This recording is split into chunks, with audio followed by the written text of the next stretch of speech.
So the next is economic analysis of economic integration. The greatest definition of the integration is origin first proposed by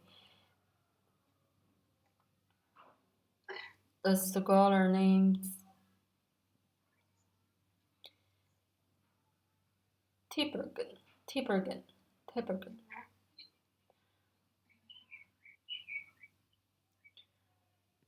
He Tibergen is the first Nobel Prize winner. A definition of economic integration is proposed by Tibergen. It's so-called. It's believed that is a resistance to the study of the human because the family by eliminating the human factors hinders the economic operations, and through the mutual operations and unity, and the people create optimal national economic structures. The B. Ballas thinks that the international integration means the factors and the products can be transferred, is not subjected to any discrimination of the government when it transferred. And also Kinderberg thinks that the globalization, the integration is the factor price equalization. And generally speaking, there is not agreed by the scholars in the economics on the above definitions, but generally, people think that the economic globalization refers to the process of realization of economic cooperations and coordinations, and through the certain countries eliminating relevant discrimination. The popular view is that economic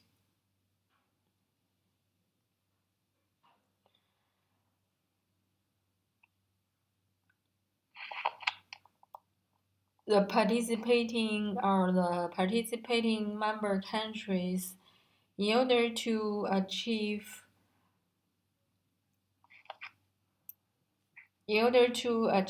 the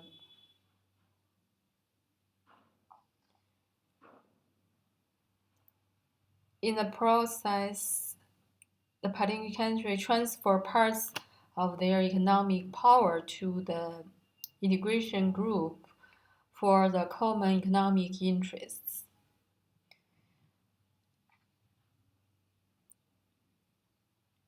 And from the rationality of the economics, it is a process in which the participating countries, after joining the integration, the participating countries will benefit more than before, or they will suffer a less loss than before. Typically, 5 types of this integration, economic integration organizations. The first one is the free trade zone. That is the lower level of the integration organization. And with the lower level of integration in this zone, all kinds of trade barriers and barriers existing between the alliance will be eliminated. However, each member country is still keen to maintain its independent tariff to other countries outside the zone. And it's because of this the free trade area has a lower degree of integration. The second is custom union. It is the most primitive or original form of the integration, or the middle stage of the process. Although it's not the starting point of any integration organization, there are formal arrangements of the union in most of the integration organizations, or they are setting the union as one target that organization want to achieve.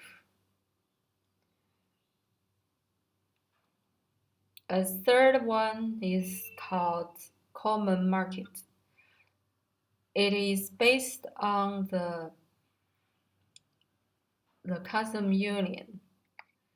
This common markets,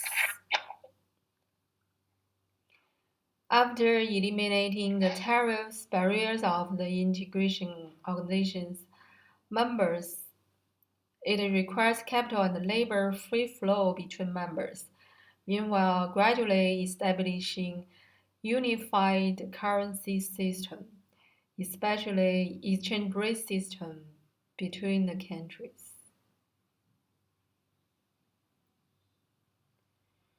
And the economic union is advanced form of the integration and is the free flow of the goods and the capital and the labor between the members of the country, and the financial, economic, and the social policies for further coordination against all kinds of discrimination between the member countries. And for the non-member countries,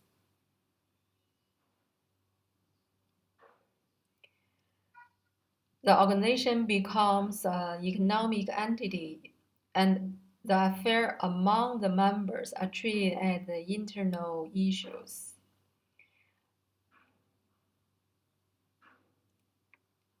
And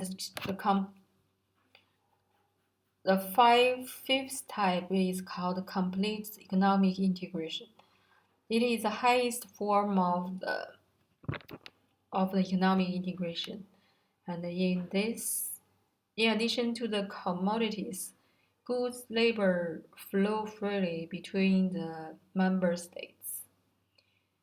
And economic integration organizations establish the unified currency and the monetary policy, fiscal policy, and social policy, and gradually establish a unified control of the central organization and the economic social affairs of integration organization regulations. At the same time, the political field, the integration will emerge.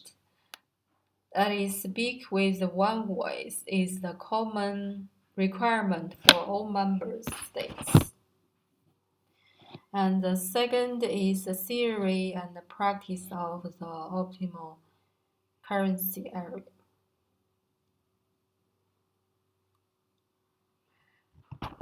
That is in the process of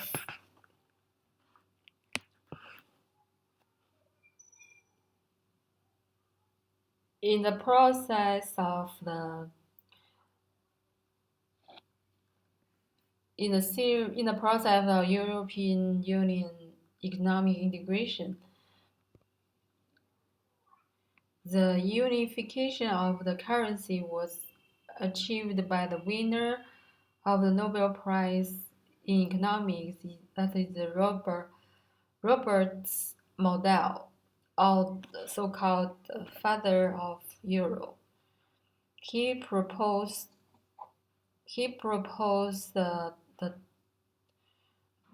that is in 1999, January 1st, before the creation of the the world's second biggest currency, the euro. And from 2002, it replaced the European Union's all members' currency, becomes the sole circulation currency in the member countries.